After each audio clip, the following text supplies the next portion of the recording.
Bueno, pues ahora sí, buenos días a todos y a todas, buenas tardes a los que están desde España. Veo mucha cara, más bien mucho nombre conocido, con lo cual me alegra, eso es que está pareciendo interesante los webinars.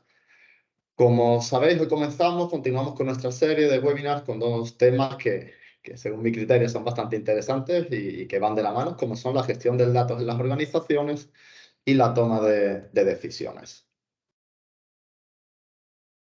Este será hoy nuestro menú del día. Además, contamos con un invitado muy especial que está por aquí con su cámara, Emerson Corlasoli Correa. Buenos días a Emerson, todos por allá, buenas tardes aquí también. No sé si en España solamente estamos tú y yo, Alejandro, yo creo pero por los nombres hay algún invitado más que se conecta desde España. sí.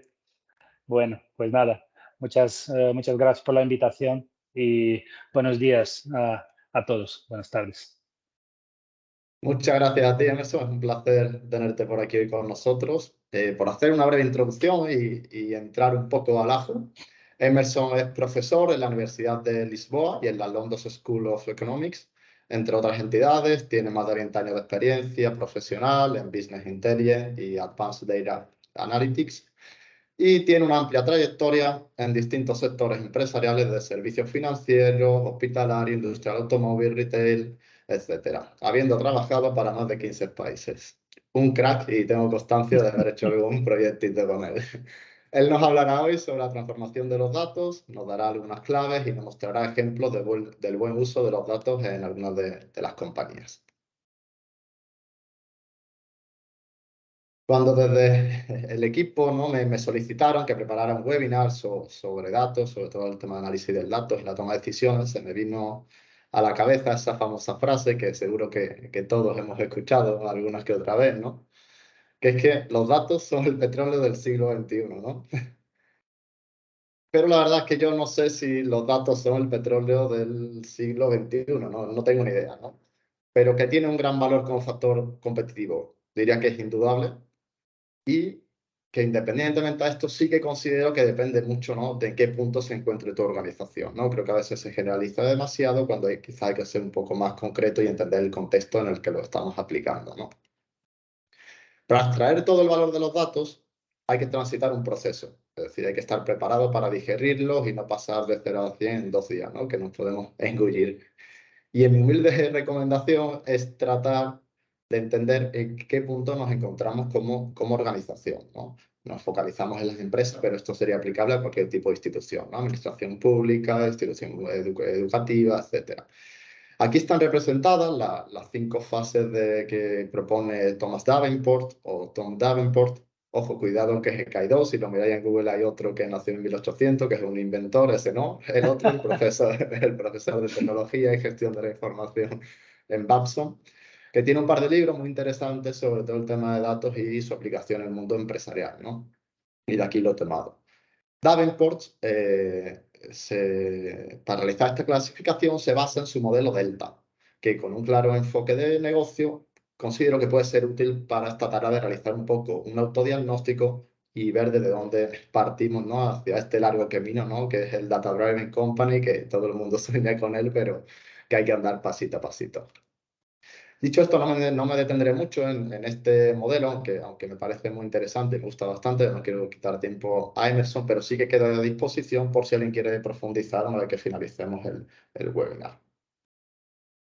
Y aunque, como decía, yo no puedo confirmar si los datos son el petróleo del siglo XXI o no, pues tampoco sé si es un recurso finito o infinito, no sé hasta cuándo llega, sí que considero que hay suficiente evidencia de que si somos lo suficientemente capaces para tener una cantidad de datos relevantes y de buena calidad y transformarlo en información relevante para nuestra compañía, es muy probable que mejoremos considerablemente nuestra toma de decisiones y con ello las ventajas competitivas, ¿no? En nuestros respectivos mercados. Con lo cual, como herramienta competitiva, sí que sin duda tiene mucho valor. Haciendo una búsqueda por los diferentes estudios, que hay miles al respecto, ¿no? Y encuestas realizadas a directivos, se puede extraer que las principales ventajas identificadas por un buen uso de datos en las empresas son la toma de decisiones más acertadas, la capacidad de generar e implementar estrategias de marketing efectivas, una mejora del cumplimiento normativo, que esto me llama bastante la atención, pero sobre todo en temas de análisis del fraude, etcétera, sí que tiene un impacto interesante. Además, también es considerado un driver o impulso para la innovación, impacta positivamente el ámbito de los recursos humanos y así como en la productividad. ¿Te sonaba esa parte, no, Emerson? Sí, un poco me eleva a pensar en un par de comentarios para hacer ahora en un rato. Pero Pues sí, efectivamente, en el tema del cumplimiento de las normativas, sí, desde eh, una buena herramienta de business intelligence, digamos, nos ayuda a evitar errores, por ejemplo, ¿no? Y eso es es una de las ventajas ahí del cumplimiento de normativas y todo eso, que es presentar los números correctamente, no solo para la gestión del negocio, pero también para cumplir con las normativas. sí, Perdona, que nada, me nada. adelanto. Estamos para eso. De hecho, una regla del webinar es que quien por favor tenga cualquier duda que vaya escribiendo y le abrimos el micro. Que por cierto, creo que hay algún invitado para aceptarlo y que vaya lanzando preguntas sin ningún problema. No, efectivamente, cuanto menos manipules el dato, ¿no? De forma manual y más automatizado esté, es probable Claro. que vaya mejor también la parte de cumplimiento normativo. La parte en People Analytics, que también cada vez está en auge. Hay una compañía que este poco se llama Datum, que tiene un motor muy potente para gestionar los recursos humanos en base a analítica y un proceso bastante diferenciador de lo que he visto hasta ahora y, por supuesto, la productividad, ¿no? Siendo estas ventajas conocidas y reconocidas por muchos de estos directivos, ¿no? Y de hecho muchos de ellos lo aceptan así, aunque es verdad que muchos se enfocan en las estrategias comerciales, toma de decisión y no tanto esta parte de cumplimiento normativo, lo cual también es muy relevante. Creo que está claro que aún queda mucho recorrido, ¿no? Está en una etapa incipiente, en función de la industria o el tamaño de la compañía. Hay compañías que tienen un nivel de madurez del dato, ¿no? Como se puede llamar, pues más bajo y otras que sí que lo están aprovechando con bastante solvencia, ¿no? Según la revista, aquí un dato de la revista Harvard Business Review, menos del 50% de los datos estructurados, que como todos sabéis, pues son los más fáciles de procesar, ¿no? Son los que tienen, por ejemplo, en un Excel, se utilizan para tomar decisiones empresariales y de los datos no estructurados, mejor ni hablamos y eso te lo dejo a ti ahora, Emerson. Y dicho esto, de una forma u otra, ¿no? Se puede apreciar una tendencia cada vez más clara de los datos, ¿no? Darle relevancia en el ámbito corporativo. Pero sí es verdad que no cualquier dato es válido, es importante esta parte, ¿no? Del gobierno del dato, que los especialistas tanto no nos habláis, ¿no? Esta parte del gobierno y calidad del dato, ¿no? Y ya, pues, antes de meterme en este terreno que es más pantanoso, te doy el paso a ti, Emerson, que tú de esto sabes un montón, así que nada, todo tuyo. Muy bien, solo asegúrame cómo yo puedo avanzar aquí la presentación por mi cuenta, ¿verdad? Correcto. Sí. Muy bien, pues nada.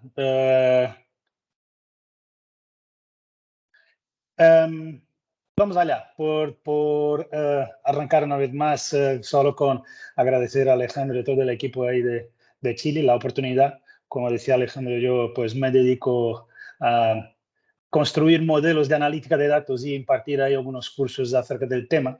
Así que voy a intentar entrar en un poco más en materia desde un punto de vista más detallado, aunque sé que eso no, el objetivo de nuestro webinar de hoy no es entrar en detalles excesivamente técnicos, pero sí que me gustaría hacer algunos apuntes y luego enseñar un poco cómo eso funciona en la vida real. Por ejemplo, cuando yo empiezo con mis cursos, que no son webinars, ¿no? Pero son cursos de 30 horas, yo siempre digo que a mí me gusta empezar por el final. Y lo primero que hago es enseño modelos de analítica de datos en funcionamiento, porque al final todo eso es un camino, es un proceso. Y a mí me gusta, si me invitan para salir a caminar aquí por el campo, pues me gusta tener una mínima idea de hacia dónde me estoy dirigiendo, ¿no? Para saber si merece la pena la caminada o no. Entonces, como el objetivo de hoy no es entrar en excesivo detalle técnico, digamos, pero sí yo quiero enseñar ese final, digamos, que es, si nosotros emprendemos ese camino de empezar a tratar los datos, construir modelos de toma de decisión con esos datos y todo eso, ¿dónde podemos llegar y qué tipo de herramientas podemos construir? ¿vale? Por lo tanto, yo voy a presentar 4 o 5 slides aquí muy rápidos, de una manera muy rápida, y luego lo que quiero es eso, enseñar modelos reales para que puedan aterrizar, digamos, en vuestra realidad lo que estamos hablando. Solo por hacer un pequeño apunte de lo que comentaba un poco Alejandro, de manera más, vamos a decir, conceptual y todo eso, de que el dato ahora mismo es el nuevo petróleo y todo eso, ¿no? Yo no sé si es del petróleo, a lo mejor es la batería de litio, que el petróleo está como a la fama últimamente, pero no. Es decir, todo el mundo está muy interesado en ese tema de gestionar a partir del dato, digamos, o construir información a partir de esos datos. Y yo voy a dar un ejemplo que me gusta dar también ahora en un rato, que no me gustan las frases hechas, sin explicarlas, digamos, ¿no? Toda esa historia de, hay que transformar el dato en información, ¿qué eso significa? Es decir, no, frases hechas sin una explicación, pues no significan nada. Voy a intentar poner un ejemplo en un rato para intentar decir por lo menos como yo veo qué es transformar dato en información, ¿de acuerdo? Pero primero, muy rápidamente, insisto, ¿por qué todo el mundo está tan interesado en ese asunto? Hay 3 factores tecnológicos que explican eso, ¿vale? Y eso tiene que ver con la transformación, digamos, con la evolución tecnológica en dos aspectos fundamentales. Uno relacionado con costes y otro relacionado con disponibilidad de aparatos, digamos, y luego un esfuerzo de incorporación de inteligencia, digamos, a las herramientas. ¿Vale? Esos 3 factores son más o menos lo que están aquí, escrito aquí como Big Data. Ese Big Data, desde un punto de vista formal, ni siquiera es una definición correcta. ¿De acuerdo? Big Data tiene, para que una cosa se llame Big Data, necesita algunas características. Pero vamos a pensar que Big Data son muchos datos. ¿Qué eso quiere decir? Eso quiere decir que hace un par de décadas, vamos a decir así, o por lo menos más de una década, recoger datos era una tarea muy costosa y disponible a muy poca gente. Es decir, ¿quién tenía capacidad de tener grandes bases de datos en el año 2000? Pues los gobiernos, las grandes multinacionales y todo eso. ¿De acuerdo? Hoy día, todo el mundo produce una infinidad de datos a partir de aparatos muy baratos, ¿no? Que puede ser desde los teléfonos móviles, una página web que con 3.000 euros yo monto una tienda online o menos, incluso que recoge muchísima información, que Google Analytics me da la información. Es decir, si yo tengo un pequeño restaurante, yo puedo recoger una cantidad de datos que era impensable desde hace mucho tiempo, desde hace tiempo. El segundo factor es el factor de dinero, digamos, de coste de eso, y eso es la nube. La nube hizo con que hoy día sea, yo no sé realmente cuál es el número, pero ¿cuánto cuesta hoy día tener datos, almacenar y tratar datos en esos servidores de la nube que yo alquilo por minutos, etcétera? A lo mejor menos del 1% de lo que costaba antes. Es decir, yo tengo ya mi edad y entré en esos proyectos hace muchos años. Hace muchos años esos proyectos incluían un equipo de ingenieros informáticos durante un año entero. Había que comprar el mainframe de IBM que costaba $2 millones y etcétera. Hoy no, hoy yo entro aquí en la nube y contrato cualquier cosa para mi pequeño restaurante, como decía, y yo no necesito de un servidor que me cuesta decenas de miles de euros al año mantenerlo y además de eso tener que tener servicio técnico y etcétera. ¿Vale? Por lo tanto, yo tengo por un lado una generación muy grande de información y por otro lado yo tengo un coste muy bajo para almacenar y tratar, digamos. Y luego, a partir de ahí, hay ese tercer factor que es el factor de inteligencia. ¿Qué significa eso? Significa que las herramientas también han mejorado muchísimo y permiten hacer con un grado de dificultad menor hoy día análisis bastante sofisticadas de ese dato, que yo por un lado tengo facilidad en recogerlo y por otro lado tengo capacidad de guardarlo. Entonces, si yo pongo una inteligencia que tampoco me hace falta contratar a 15 doctores en estadística para hacer unos cálculos o un equipo enorme de programadores para construir un informe, pues eso me hace con que esas herramientas de tomar de decisión a partir del dato estén mucho más, vamos a llamarlo, democráticas o democratizadas. ¿Vale? Por lo tanto, ese es el origen de la historia, digamos, son los factores tecnológicos.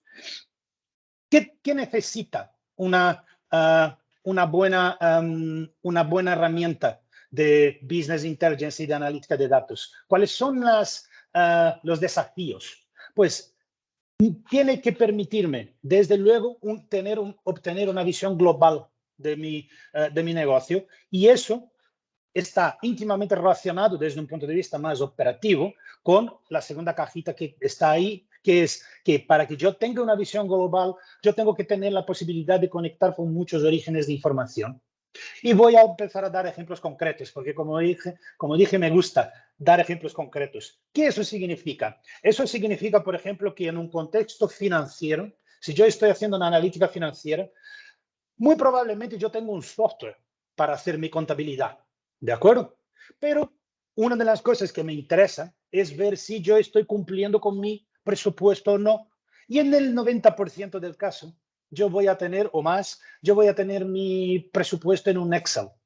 Y yo lo que quiero es poder recoger datos de una base de datos de un sistema contable y recoger datos de un Excel donde tengo, por ejemplo, mi presupuesto, y recoger otros datos de otros N sistemas y tener un integrador de toda esa información, de tal manera que yo pueda tener un informe que me diga si yo he vendido más o menos de lo que había presupuestado. ¿De acuerdo? Esa es la visión, eso es un aterrizaje, digamos, a un tema muy concreto, que es lo que significa esa visión global. Yo no puedo, si mi infraestructura de analítica de datos me exige, por un lado, tener que ir a un sitio para hacer un informe, a otro sitio para hacer otro informe, y luego, vamos a ir metafóricamente, tener un montón de hojas de papel que una sale de una impresora, la otra sale de la otra, y yo estoy haciendo comparaciones a mano, digamos, pues eso no va a ser eficiente. Por lo tanto, yo tengo que tener una herramienta que me permita esas conexiones, y por otro lado, que todo eso esté funcionando, digamos, a lo largo del tiempo, para que esa visión global sea una visión que viene de diferentes orígenes de información, porque obligatoriamente voy a tener, yo creo que hice algunas centenas de proyectos y nunca en mi vida he tenido un proyecto que tuviera una única único origen de información. Siempre hay cosas, ¿no? Queremos recoger algunas cosas de Excel, que es un gran origen de datos en las empresas. Siempre va a haber alguna cosa financiera, si es un modelo financiero, pero si no, una ERP que me da datos de ventas, por ejemplo, un sistema de recursos humanos o lo que sea. O incluso un project si estoy haciendo gestión de proyectos, por ejemplo. ¿Vale? Por lo tanto, esas son las necesidades, digamos, cuando entramos en un proyecto de montar una infraestructura de analítica de datos para recoger datos, tratar esos datos y tomar decisiones con eso, ¿no? Por lo tanto, características principales para que yo pueda cumplir con aquellos objetivos, pues tengo que tener la posibilidad de actualización en tiempo real o casi real. En concreto, en tiempo real, para mí, en la mayor parte de los casos no es una necesidad, pero bueno, tengo que tener las actualizaciones en el tiempo que es necesario. Tengo que tener conexiones seguras con datos que están en la nube y con datos en local. Tengo que tener posibilidad de recoger información de alguna manera, por poco que sea, como decía Alejandro, recoger alguna información no estructurada, si tengo esa posibilidad, excelente. Y luego tengo que tener la posibilidad de diseñar informes que me permitan tener acceso a esa información de manera completamente online, digamos, y en cualquier tipo de dispositivo. ¿Vale? Eso es lo que me va a permitir tener una herramienta que recoge datos, transforma en información, y aquí a lo mejor pues pongo entonces el ejemplo concreto que yo digo, que yo siempre me gusta poner para intentar llenar de contenido, digamos, esa frase hecha. Como decía, no me gustan las frases hechas sin explicación, ¿no? ¿Qué es transformar datos en información? Muy sencillo. Vamos a pensar en un contexto, por ejemplo, de unas urgencias de un hospital. Todo el mundo seguramente ya estuvo ahí, ¿no?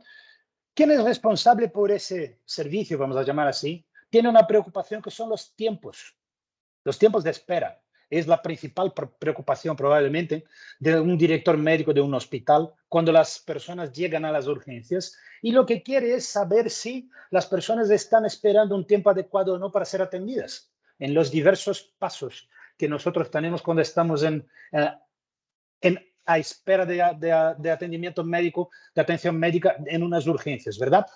¿Qué es dato en ese contexto? Dato es cuando yo llego y entrego mi tarjeta, me registran. Cuando me ve una enfermera en un triaje inicial, registra otra hora, minuto y segundo. Cuando me ve el médico, registra otra cosa. Cuando tengo el alta, registra otro tiempo, por ejemplo. ¿De acuerdo? Por lo tanto, dato es, a lo largo de un mes, pues pueden existir 20.000 registros de pacientes con la hora de llegada, la hora de la primera atención, la hora de la segunda, la hora de la salida, y etcétera. Eso es dato. ¿De acuerdo? Por lo tanto, yo tengo una generación de datos muy grande que son, a cada momento que hay una interacción, yo registro una hora. ¿Eso es información? No, eso no es información. La información que yo tengo es que una vez que yo trabaje todos esos datos, yo sepa que el tiempo medio de atención para que le vea el pediatra a mi hijo es de 15 minutos, pero si es un jueves por la tarde-noche de invierno, entonces sube a 25. Y por lo tanto yo tengo que tomar una decisión de ver si tengo que poner más recursos para atender a los niños un jueves por la tarde después del colegio de invierno, porque van a haber más niños y va a haber más presión. Por lo tanto, otra información es, si yo tengo unos baremos de calidad en que digo, ese tipo de especialidad con ese tipo de gravedad no puede esperar más de 10 minutos, y yo tengo que el 25% de las personas están esperando más de lo que deberían. Esa es la información que yo necesito para tomar una decisión que puede ser, por ejemplo, pues llamar a un segundo pediatra de refuerzo en esos días en que yo sé que va a haber problema. Eso es información y eso es una decisión basada en la información. Datos son los 20.000 registros de horas de 5.000 pacientes. ¿De acuerdo? Por lo tanto, el sistema tiene que recoger esos 20.000 registros de hora y tiene que transformar en un indicador que permita al director médico, en ese caso, decidir qué hacer para reducir la presión en la cola de la urgencia. ¿De acuerdo? Bueno, me voy a saltar eso así rápidamente porque quiero ir a otra cosa. Y luego vuelvo atrás. Yo decía, el dato son los 20.000, digamos, registros de tiempos, ¿no? Y la información para la tomada de decisión es cuánto tiempo están esperando las personas en pediatría para la consulta de su hijo. Para eso, nosotros tenemos un proceso para construir una herramienta de ese tipo. Ese proceso tiene las necesidades del usuario final que va a construir, digamos, ese modelo y que lo va a utilizar después. Yo me gusta agruparlas en 3 grandes fases. La herramienta que nosotros vamos a trabajar para recoger ese dato y hacer esos informes y todo eso, pues tiene que tener posibilidad de conectar y tratar los datos, por un lado. Por otro lado, yo tengo que realizar cálculos y construir informes. ¿Por qué? Porque el dato nunca va a dar respuesta a todos mis cálculos, por exactamente el ejemplo que yo acabo de dar. Es decir, en el dato yo no tengo cuál es el porcentaje de personas que esperan más de lo que debían. Yo lo que tengo es una infinidad de registros de horas, ¿no? Yo tengo que realizar unos cálculos para ver cuánto tiempo espera y por otro lado otro cálculo para ver si es más o menos la cantidad de personas que está esperando más o menos. Por lo tanto, yo tengo una necesidad de conectar y tratar unos datos, hacer esas conexiones, como yo decía, de distintas fuentes. Yo tengo Excel, yo tengo bases de datos, yo quiero los datos de Google Analytics o quiero los datos de mi CRM que está en la nube. Bueno, pues yo tengo que tener capacidad de hacer eso. Luego yo tengo que tener una herramienta para realizar esos cálculos, como digo, y construir esos informes. Y por otro lado, yo tengo que tener la posibilidad de publicar todo eso en la web, de compartir y de hacer 2 cosas que son fundamentales si queremos entrar en un proyecto de esos de construcción de una herramienta de analítica de datos.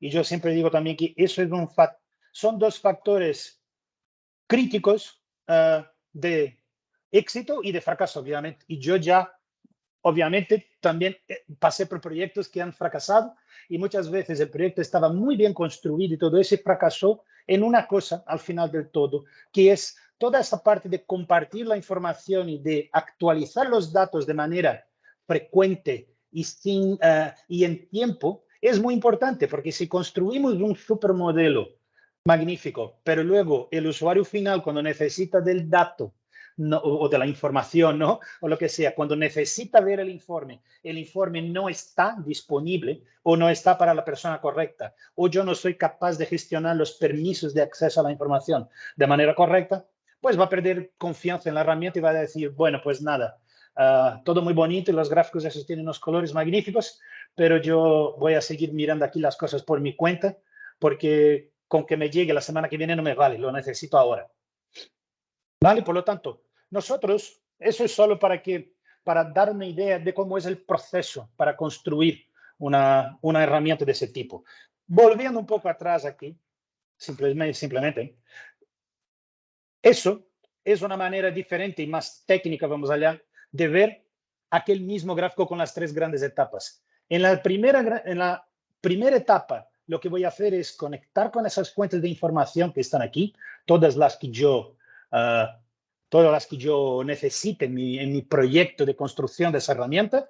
Luego yo tengo una serie de funcionalidades para realizar esos cálculos y construir esos informes que luego yo pondré en cualquier dispositivo, porque la exploración, digamos, el uso de la herramienta tiene que estar basado siempre en una tecnología web, de tal manera de que el usuario final, pues, esté donde esté, sentado delante del ordenador que sea, o desde su móvil o desde una tablet o lo que sea, desde que tenga el correcto acceso a la herramienta, ¿no? Con el login de acceso, pues pueda tener la disponibilidad de la información en todos los lados. ¿Vale? Por finalizar, simplemente, antes de enseñar durante unos 15 minutos después unos modelos. Esta parte es una parte interesante que también me gusta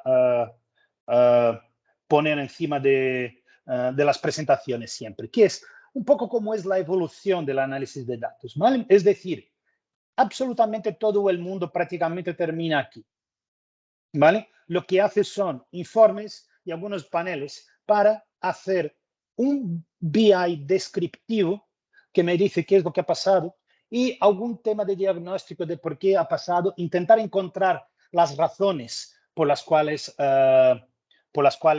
las cosas han pasado, ¿no? Y para tomar decisiones en un futuro y todo eso.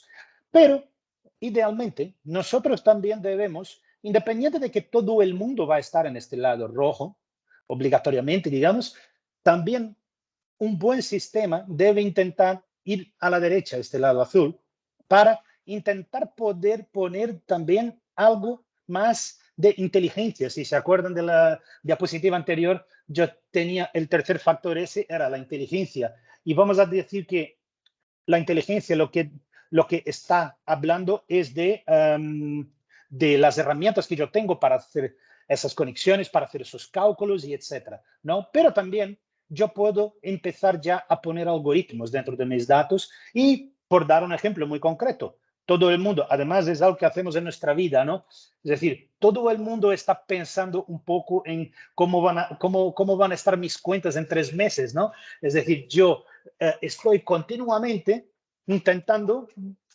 ajustar mi presupuesto, vamos a decir así, y no espero a llegar, es decir, yo no quiero esperar a octubre para ver que en octubre hay algún problema. Me gusta siempre hacer un avance de mi cash flow, vamos a decir así, y una de las aplicaciones principales de ese tema de predicciones aquí es justamente ese tema de cash flow y analítica para la gestión financiera.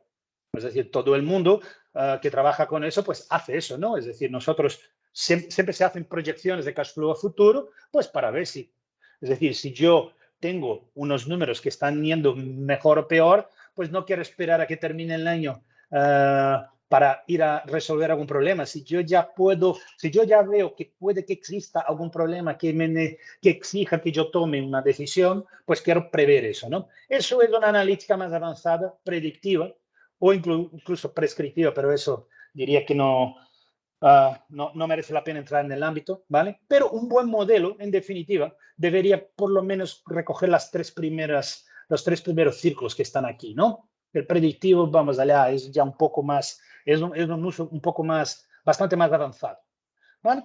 Por lo tanto, eso es un poco de qué es una herramienta de analítica avanzada de datos y el proceso que yo tengo que pasar para construirla, que como digo, pues son esas tres grandes etapas, ¿vale? Pues vamos a ver algunas cosas. Vamos a ver algunos modelos. Voy a enseñar algunas 3 o 4 casos de uso distintos para que puedan ver en concreto qué eso, cómo funciona, qué aspecto tiene, ¿no? Una vez que se hace ese proceso. Entonces, mientras yo cambio aquí de pantalla, Alejandro, no sé si quieres decir ahí alguna cosa, intervenir un minuto para que pueda beber un poquito de agua. Nada, nada, solo decirte que es muy interesante, que esperamos a las demos.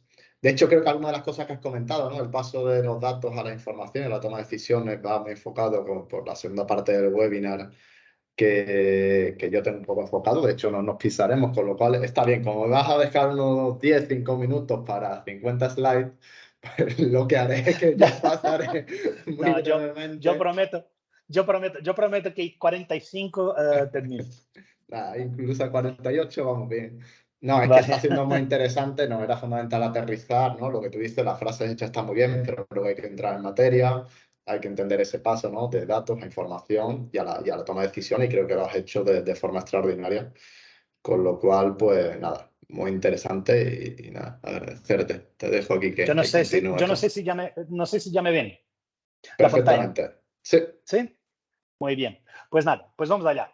Yo decía, vamos a ver qué es eso. Vamos a empezar por el final, ¿no? Así me parece muy bien. Pues entonces, vamos a empezar por el final. Vamos a empezar por una cosa que es común a todas las empresas. Es decir, podemos dedicarnos a lo que queramos, pero tenemos que tener nuestras cuentas, ¿verdad? Pues entonces, ese es, por ejemplo, un modelo de Business Intelligence, analítica de datos, relacionado con evaluación con analítica financiera. Eso llamamos de panel de gestión financiera, ¿de acuerdo?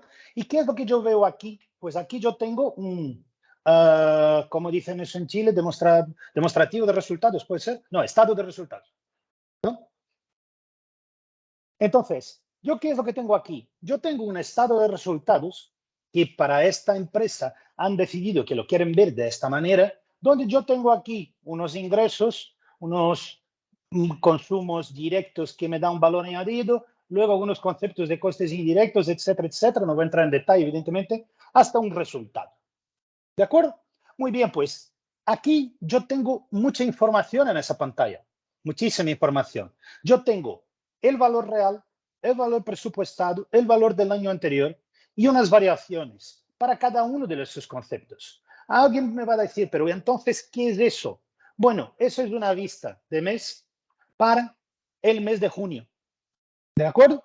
Pues si yo quisiera ver, por ejemplo, una vista que fuera de mayo o de abril, por ejemplo, hasta junio, pues entonces yo ya paso a tener aquí números que me dicen, mira, en este periodo, pues has facturado 7 millones de euros, 7 millones 400. Eso es un poquito, es exactamente lo que has presupuestado, pero es significativamente menos que el año anterior. ¿De acuerdo? Bueno, pues eso es un informe interactivo que me permite ver aquí cuál es la evolución en este caso en concreto, del resultado financiero, digamos, de esa empresa. ¿Vale? ¿Qué hay por detrás de eso? Pues por detrás de eso hay una conexión a diferentes orígenes de datos, que en ese caso en concreto pues es un ERP, donde vienen mis datos reales y mis datos, los datos del año anterior son reales también, obviamente, solo que del año anterior, ¿no?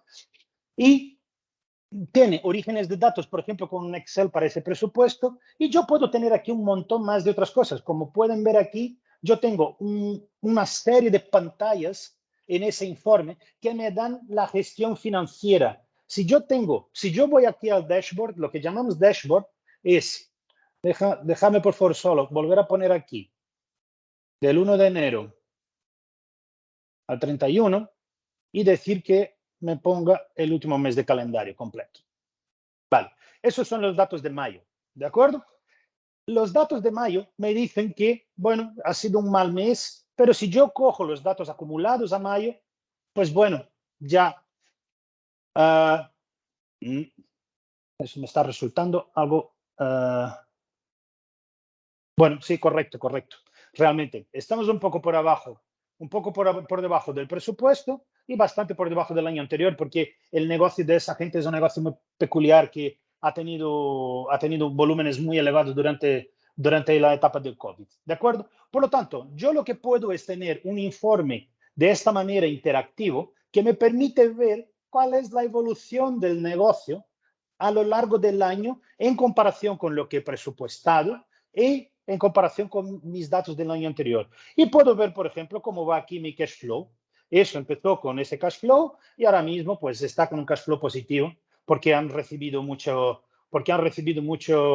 han puesto mucho dinero en caja ahora mismo en junio, ¿vale? Con la regularización. Alguien ha dicho que no se visualiza lo que estoy presentando.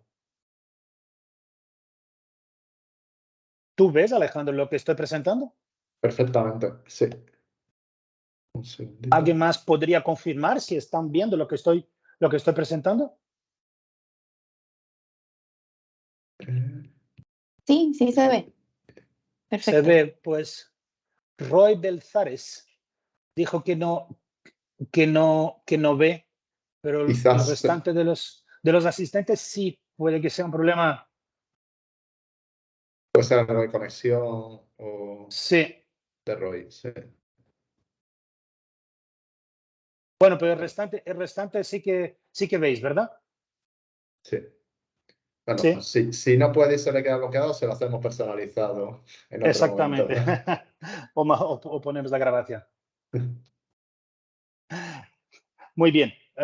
Será algún tema de configuración local. Vale, por lo tanto, eso es, digamos, un primer ejemplo de una gestión financiera. Pero yo puedo tener otra cosa, por ejemplo, un poco más sencilla, pero que me da mucha información, por ejemplo, que es ese modelo, es una analítica de ventas de un TPV. TPV son los terminales esos de venta. No sé si en Chile tendrá el mismo nombre, pero bueno, es lo que emite los tickets en un restaurante, por ejemplo, en ese caso en concreto. ¿De acuerdo? Seguís viendo, ¿verdad, Alejandro? Datáfono. Sí, perfectamente. Un datáfono, sí. Un datáfono Eso es. TPV. Exactamente. Bueno, pues entonces, ¿qué es lo que yo estoy viendo aquí? Eso es un grupo de restaurantes. ¿Esa gente en qué está interesada? Está interesada en analizar aquí a lo largo del periodo. Por ejemplo, en este caso en concreto, yo estoy viendo los datos del 1 de junio a 27 de junio, que es ayer, ¿no? Y ellos han facturado 1.136.000 euros en ese periodo, que en comparación con, ¿qué es ese goal que está aquí, que es el objetivo? Ese es el mismo número del año anterior, ¿de acuerdo? Es decir, de ese periodo del año anterior, es decir, en junio de 2023 estoy facturando un 15% más que en junio de 2022. Y tengo aquí alguna analítica por las diferentes dimensiones del negocio, que son, por ejemplo, primero voy a pasar aquí a ver el año entero. ¿Vale? Entonces, a lo largo del año, hasta ayer, esta gente facturó 7 millones de euros, lo que para hacer una facturación de restaurantes es bastante respetable, ¿no? Me parece una barbaridad. Pero bueno, ellos tienen varios restaurantes y aquí yo tengo una separación ya de mi facturación en función de, vamos a llamar líneas de negocio, ¿no? En ese caso en concreto son diferentes restaurantes, son diferentes unidades operativas. Y aquí yo tengo diferentes zonas de mi negocio, digamos. Son como áreas de negocio y diferentes categorías de productos, si quieren. Por ejemplo, tomar eso como un ejemplo. Si yo digo, déjame ver solamente la principal, pues entonces yo veo aquí las ventas de esos 4 millones, cómo se dividen por las zonas, y yo veo cuál es la evolución a lo largo de las horas del día, y me doy cuenta de que a la 1 y a las 2 de la tarde, que es la hora de la comida, pues factura bastante, a las 8, las 9, sí, entre 7 y 10 de la noche es el fuerte, digamos, de los tramos horarios, y facturo, aunque hay una facturación bastante respetable al principio de la semana, los días que más facturo son los fines de semana. ¿De acuerdo? Por lo tanto, eso me da una idea de la gestión del día a día. Incluso lo que nos han pedido dentro de este caso en concreto es que pongamos algún modelo de predicción, por ejemplo, para ver si los horarios de cierre de determinadas zonas de los restaurantes, si deberían modificar los horarios de cierre en función de la intensidad de la facturación en los tramos horarios. Es decir, a lo mejor la terraza tiene sentido que yo deje abierta más tiempo, pero los salones, que son los salones donde la gente hace las comidas más formales, pues podrían cerrar una hora antes y yo me ahorro en empleados, en costes operativos y todo eso, sin bajar excesivamente la facturación. Eso es el uso, digamos, de esos datos. Ese es el lujo, ese sería el uso de unos datos de ese tipo para hacer un análisis predictiva, en ese caso en concreto, ¿vale? Y por lo tanto, por ejemplo, si yo quiero ver en más detalle, pues yo puedo venir aquí porque mi terminal de ventas me permite ver aquí lo mismo, ¿no? Por las ventas por tramo horario y todo eso, pero yo digo, mira, quiero ver solamente la comida.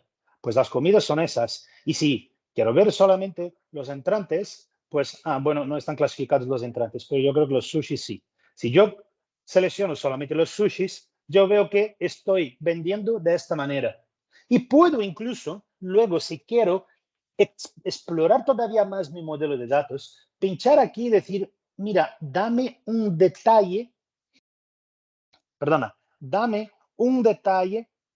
de esta familia de artículos. Déjame ver en detalle solamente cuáles son en la familia sushi, cómo eso se ha comportado a lo largo del tiempo, a lo largo de los meses, y cómo ha vendido en cada uno de esos que están aquí, y cuál es el tramo horario y cuál es la zona donde más vende, digamos. ¿De acuerdo? Por lo tanto, ¿cuál es la idea de eso? La idea es que yo parta de una visión muy global. Yo he vendido 7 millones de euros. Bueno, pues si he vendido 7 millones de euros, déjame ver dónde he vendido más y déjame ver a qué días de la semana son los días que me interesa tener más mesas abiertas, por ejemplo, porque ese también es un ejemplo sencillo. No todo el mundo va a restaurantes. Por lo tanto, las decisiones aquí son cuáles son los horarios en que yo debo abrir, si los lunes debo cerrar más pronto que los sábados, o si debo tener más o menos mesas, porque todo eso, bueno, y determinadas cosas de compras, por ejemplo, también, ¿no? ¿Qué compro para el fin de semana y qué compro para los primeros días de la semana? Por lo tanto, eso es otro ejemplo, digamos, que no está relacionado específicamente con temas financieros, pero que creo que da una idea de cómo yo transformo datos, que en ese caso en concreto son los tickets. Aquí hay tickets, ¿no? Muchos tickets, y cada ticket pues tiene una cerveza, una Coca-Cola, un sushi, en ese caso en concreto, o un chuletón. Pues de esa cantidad de información, que es bastante grande, yo pues recojo información para llegar al nivel de hacer una analítica de lo que está pasando y para tomar decisiones. ¿De acuerdo? Voy a pasar la palabra a Alejandro. Creo que me extendí más de lo que me debería. Nosotros tenemos muchos otros modelos y ejemplos para enseñar, así que no sé, creo que si alguien que esté interesado en temas más concretos puede contactarnos y montarnos otras presentaciones, ¿no? Alejandro, sigue, por favor, que hablé demasiado. Está perfecto, Emerson, no te preocupes. Voy compartiendo de nuevo la presentación. No, la verdad es que es muy interesante. ¿Alguien tiene alguna duda, algo que quiera comentar? Creo que esto es para sacar mucho jugo. Están abiertos, si no, mientras se carga la presentación. Si hay alguna duda, la podéis escribir en el chat o pedir la palabra. Yo creo que ya dejé de compartir, ¿verdad? Sí, diría que sí. Disculpad que la presentación es un poco pesada. Pero no, muy interesante, Emerson. Yo, por suerte, he tenido oportunidad de verlo, ¿no? Con diferentes clientes y a título interno. Y la verdad es que la funcionalidad, el potencial que tiene la herramienta es brutal, ¿no? Y si tienes Sí. a alguien que sea capaz de traspasar estos datos en verdadera información, ¿no? Y conocimiento para la toma de decisiones, la verdad es que el salto de calidad que te da la organización es tremendo.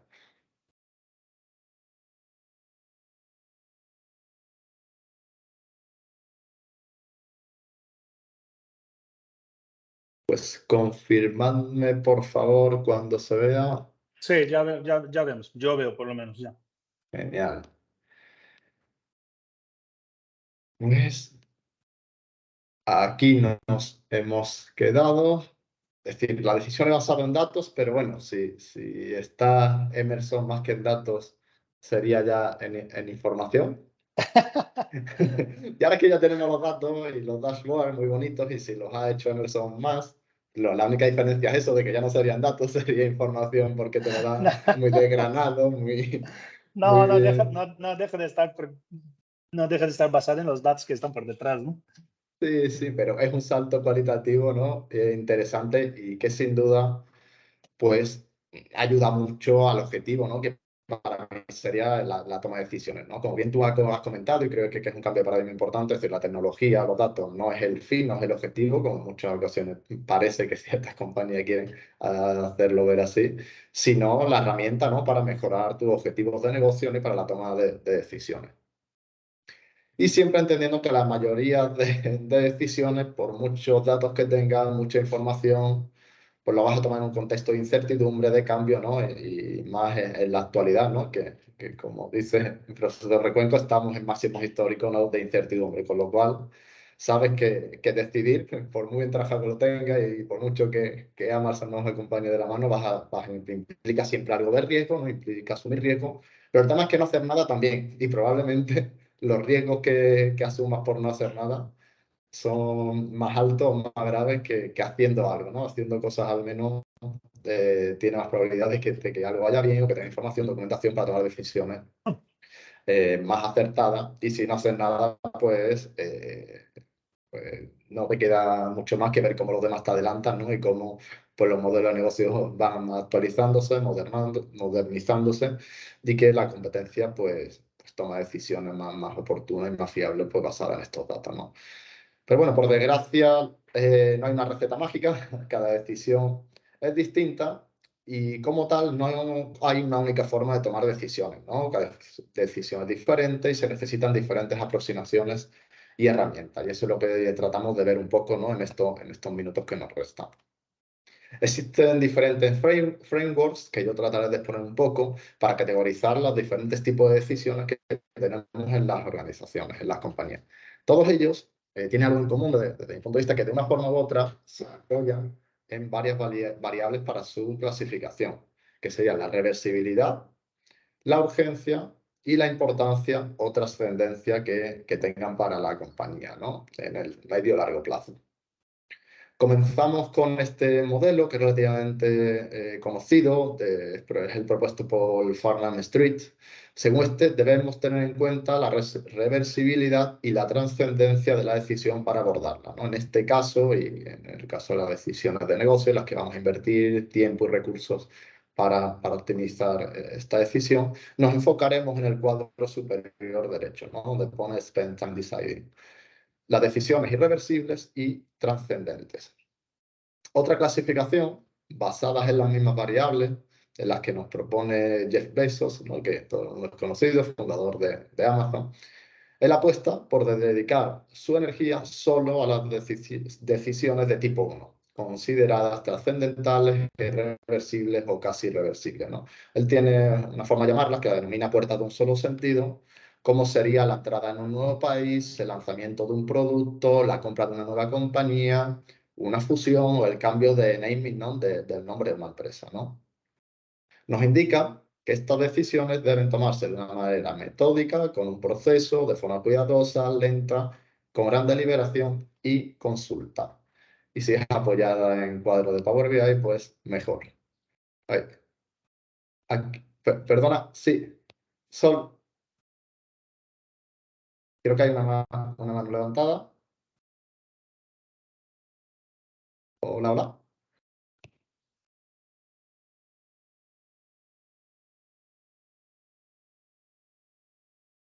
Un segundito. Sí, sí. Vale, no, claro, el micro no está habilitado. No sé si podéis Ahora sí. habilitar el micro. Ah, ¿Aló? buenísimo. Ahora Hola, sí. hola. Hola Alejandro, Sí. primero, buenísimo el webinar. Una consulta, tú hablas bastante acerca de las decisiones, ¿cierto? El cómo se toman las decisiones y como sabes, acá en Chile hemos pasado 3 cambios de razón social y me gustaría saber cómo lo has afrontado. Este cambio que hemos vivido también, en parte he sido partícipe también acá en Salta. Sí, bueno, pues como bien sabe Solange, que es parte del equipo, nosotros en Chile hemos cambiado de nombre de compañía en el último año unas 3 veces.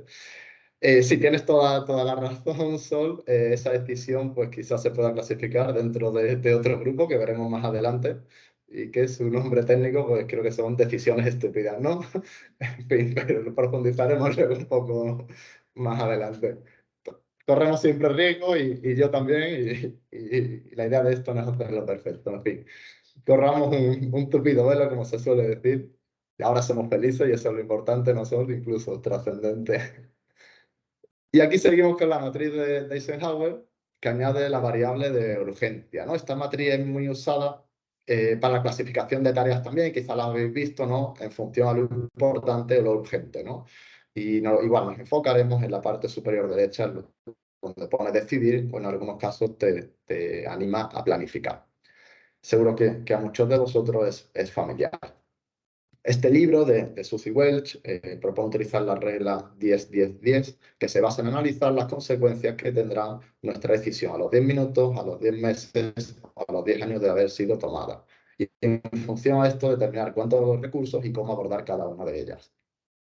Y para finalizar, en esta parte de clasificación, mostraremos otro framework que tiene en cuenta factores como la frecuencia o el riesgo de la misma, ¿no? Clasificándola en grandes apuestas, Big Bet Decisions, la parte de decisiones transversales o decisiones a delegar o delegables, ¿no? Donde no hay tanto riesgo y son decisiones del día a día. No podía faltar McKinsey en esta clasificación y ahora sí, seguimos. Independientemente del tipo de decisión, lo que creo que queda claro es que la decisión está en todas partes, en cada rincón de nuestra organización y de nuestra vida, con lo cual cuanto más herramientas y mejor estemos preparados, mejor. Más o menos importantes o irreversibles, pero todos tomamos decisiones, ¿no? Y por experiencia me atrevería a decir que todos tomamos decisiones estúpidas.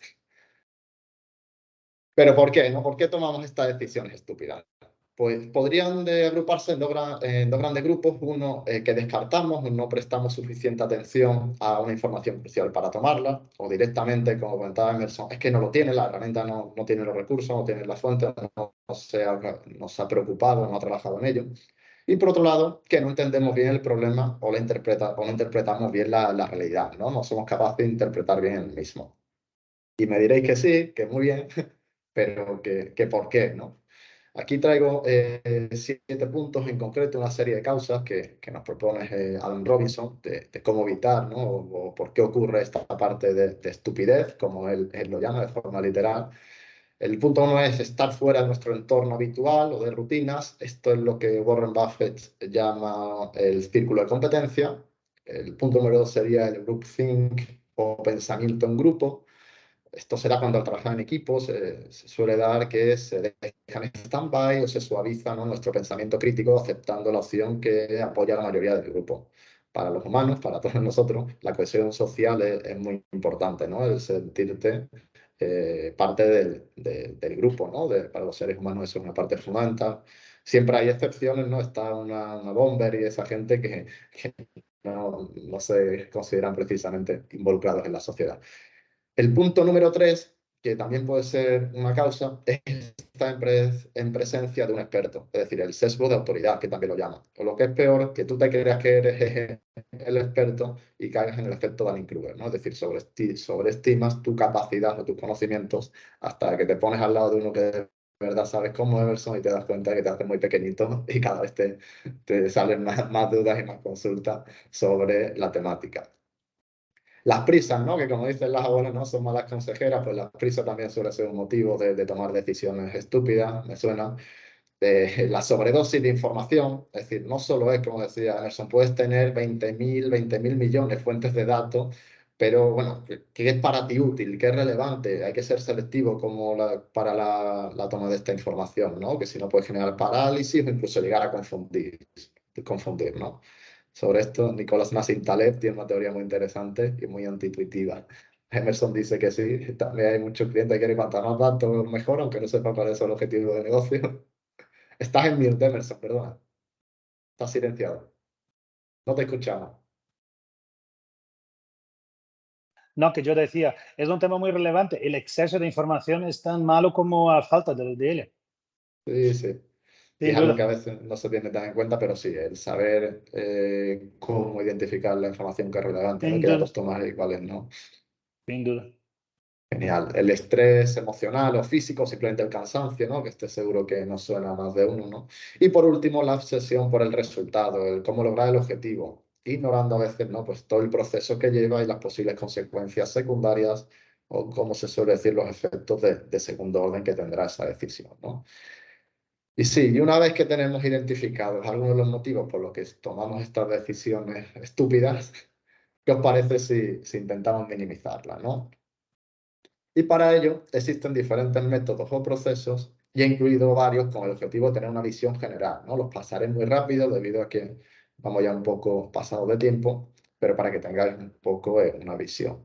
Algunos de ellos son más prácticos y aplicados al mundo de la empresa y otros tienen un carácter más académico, ¿vale? La presentación la compartiremos con todos los asistentes, con lo cual pueden profundizar y cualquier duda, que por favor, abiertos a que conversemos. Diría que la mayoría comparten la estructura o el kernel que se llama, ¿no? Pero siempre el primer paso suele ser identificar el problema, la toma de decisión, que también puede ser una oportunidad.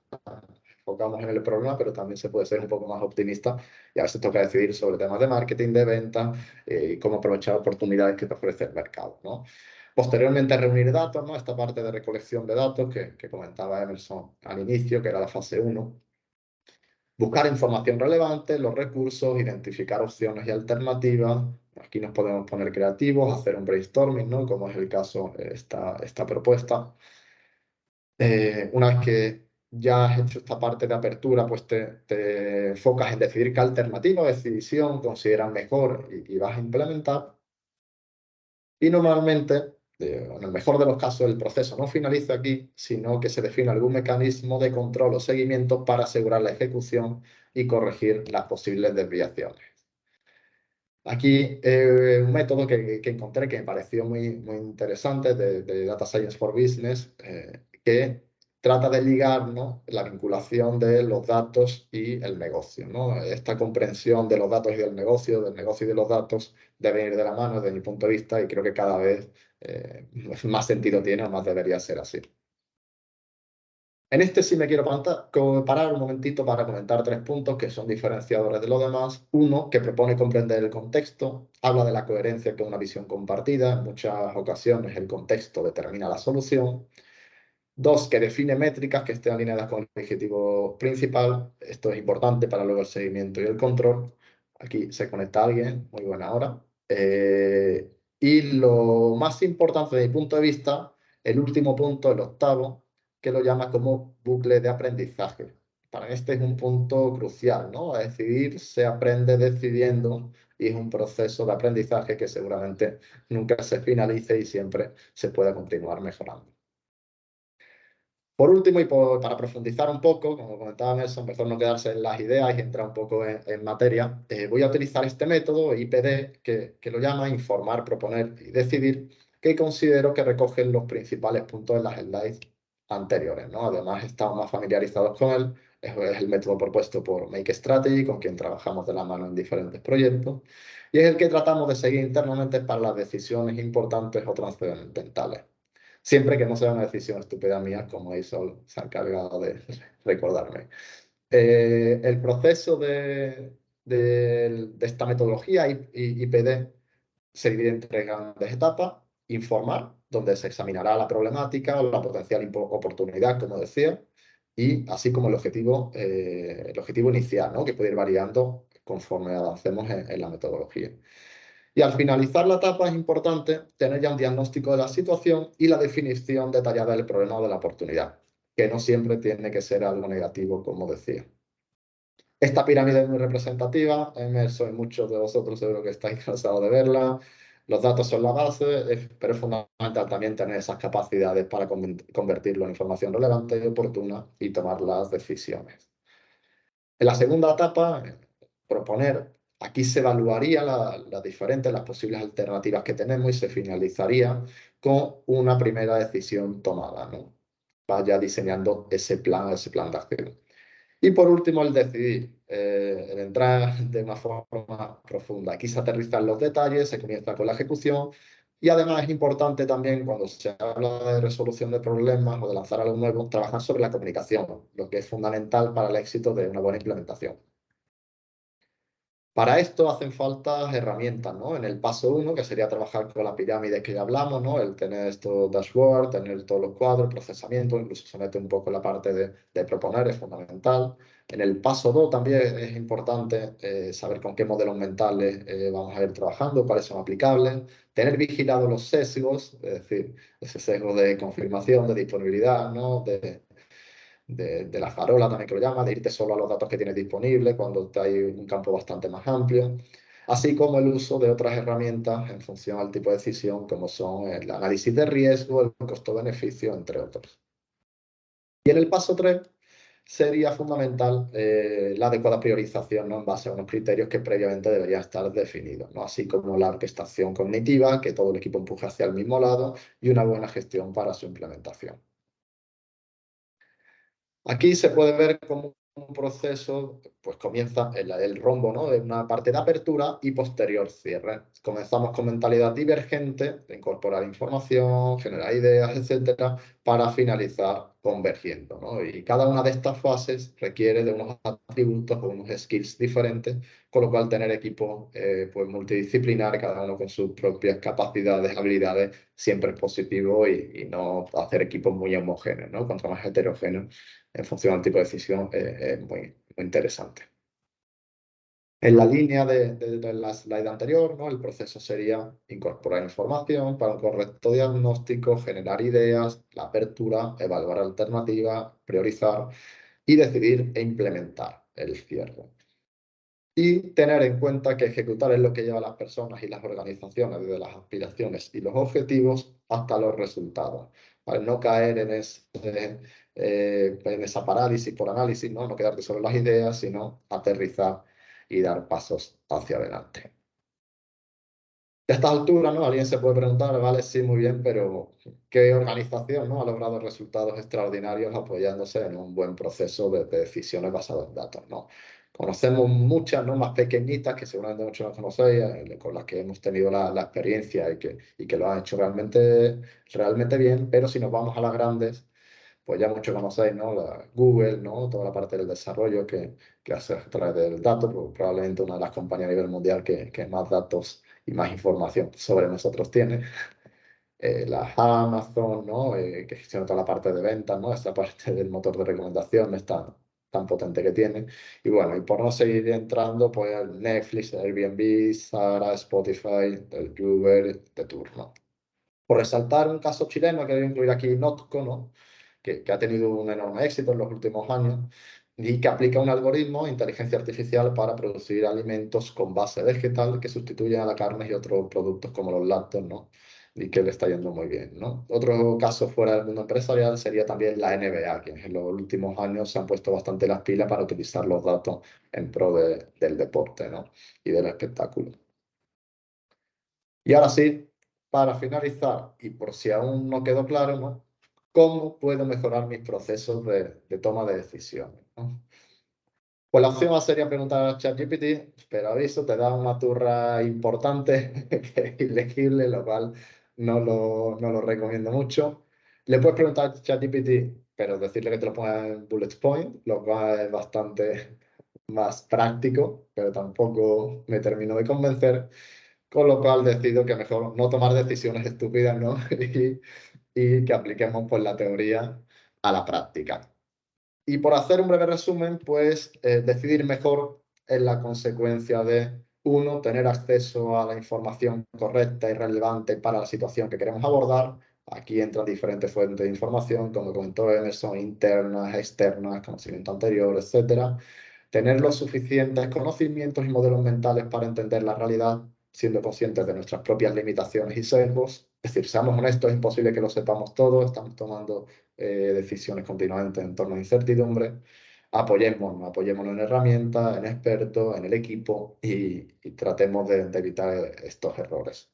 El punto número 3 es el saber cómo priorizar y elegir dónde enfocar nuestros esfuerzos. Tener claro la parte de priorización es fundamental. Punto número 4, tener las herramientas adecuadas para anticipar el impacto de las distintas alternativas. Esto es no solo mirar con el espejo retrovisor, como comentaba Emerson, sino también hacer modelos predictivos, mirar hacia adelante, incluso lo que llaman diseño de escenarios, ¿no? Lo diseñar diferentes escenarios o ponerte, según Nardone, ¿no? En el peor escenario, qué es todo lo malo que te puede pasar para así anticiparte un poco el impacto y poder tener una medida de contingencia. Punto 5, ser capaces de enfrentarnos a los resultados de las mismas, es decir, asumir responsabilidad, es decir, tomar decisiones está bien, pero que salgan bien está genial y te pones la medalla, pero si sale mal también tienes que asumir esa responsabilidad, dar un paso adelante y no pasa nada, seguimos aprendiendo, ¿no? Que sería el último punto del proceso, aprender, seguir aprendiendo y cada vez más, ¿no? Porque se toman muchas decisiones, estamos en un entorno de mucho cambio y es fundamental estar actualizado. Y por aquí una pregunta de Roy, que para decisiones estratégicas, ¿qué datos debe considerar más relevantes? Buena pregunta. Voy avanzo, doy cierre y comenzamos ahí la pregunta, abrimos el micro Emerson y yo y respondemos en conjunto. Y ahora sí, muchas gracias a todos, a todas los que os habéis conectado, que además habéis mantenido a pesar de que nos hemos pasado del tiempo. Mil gracias. Y bueno, a tomar decisiones, muchas decisiones y bueno, no como yo. Y ahora sí, la pregunta era, Emerson, pues si tienes acceso, para tomar decisiones estratégicas, Sí. Roy, mil gracias por ser participativa y por lanzarnos la pregunta. ¿Hay alguien que iba a hablar? Perdón. ¿Sí? No. No. Para tomar decisiones estratégicas, ¿qué datos debo considerar más relevantes? Vamos a ver, desde mi punto de vista, un poco más operacional, vamos a decir así, ¿no? De la experiencia que tengo de construir modelos de analítica de datos y todo eso, la respuesta no es buena, pero es la verdadera, es depende, ¿no? ¿Y depende de qué? Depende de cuál es el objetivo, digamos, depende de qué problemática estamos tratando, ¿no? Es decir, porque decisión estratégica es una definición excesivamente amplia, ¿no? Entonces, habría que aterrizar un poco porque puede ser, como decía Alejandro, una decisión estratégica es entrar en un país, ¿no? Pues entonces yo debería buscar información relevante sobre mi negocio en ese país, yo diría, ¿no? Y ver, pues, qué competencia existe, por ejemplo, ¿no? Que ver si mis productos o servicios se adaptan a eso, ver la situación general del país o algo así. Si la decisión es, no sé, debo duplicar la capacidad de producción, pues entonces tendré que tener otro tipo de información, ¿no? Yo, no sé, no creo que haya una respuesta exactamente concreta, vamos allá, porque la definición de decisión estratégica es demasiado amplia, ¿no? Yo intentaría aterrizar el ámbito de esa decisión estratégica y ahí sí buscar qué datos o qué información dispongo en el ámbito de la decisión que estoy planteando tomar, ¿no? No sé, Alejandro, cómo puedes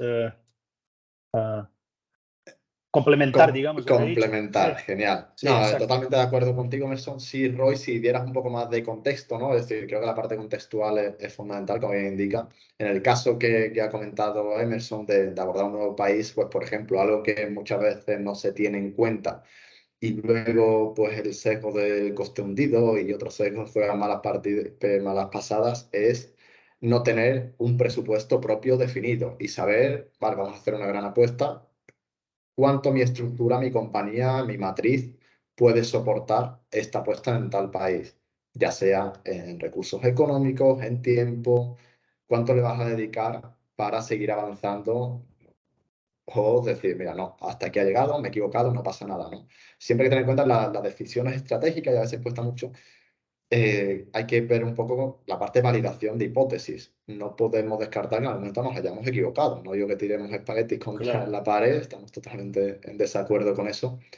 Hay que intentar afinar cuanto más mejor, pero estar siempre abierto a corregir el tiro, ¿no? Que lo llaman.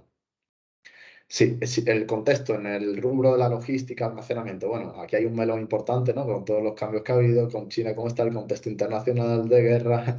Pues la verdad es que sí que este sería uno de los casos que hay que ampliar mucho el foco de información, porque hay factores externos, ¿no? Te metes en un análisis peste el actual y te da mil datos, o mejor dicho, mil información que te va a impactar en la parte de costos de almacenamiento, de transportes, que ha tenido unas variaciones en los últimos 2 años, pues muy importantes, ¿no?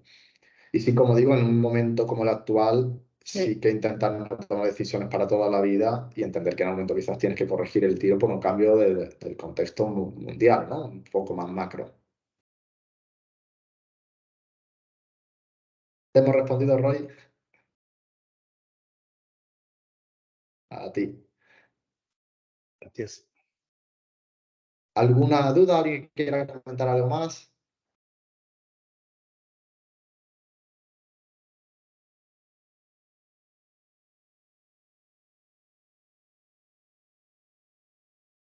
Nada. Yo siempre digo, siempre que estoy con esos cursos a distancia y todo eso, cuando tenemos esos silencios, yo siempre digo al principio, bueno, yo voy a aceptar el silencio como que debo ir en adelante. Es decir, si pregunto, ¿hay dudas y nadie dice nada? Es porque no hay dudas. En ese caso, te hago caso y solo Sí, dar yo las creo. gracias. Nos ponemos a vuestra disposición, compartiremos las presentaciones con nuestro dato de información.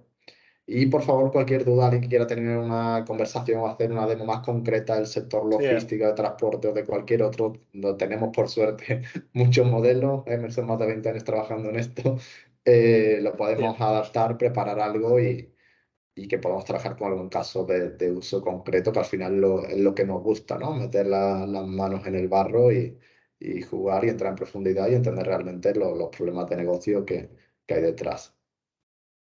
Sí, Pues, sin duda. Solo por complementarte, ¿no? Complementar no es decir lo mismo. Eso, que si alguien tiene interés concreto en algún ámbito específico, pues que nos contacte, ¿no? Porque tenemos ahí posibilidad de enseñar cosas específicas de muchos sectores diferentes. Pues con esto diría que es todo. Muchísimas gracias. Ha sido un placer y seguramente en unas semanas o unos meses volveremos con otro webinar y esperemos que os siga resultando interesante y tener pues este foro, este público. Muchas gracias y que tengáis buena tarde o buen día por América Latina. Muchas gracias. Que estés muy Saludos a todos. bien. Gracias por participar. Muchas gracias. Chao, chao.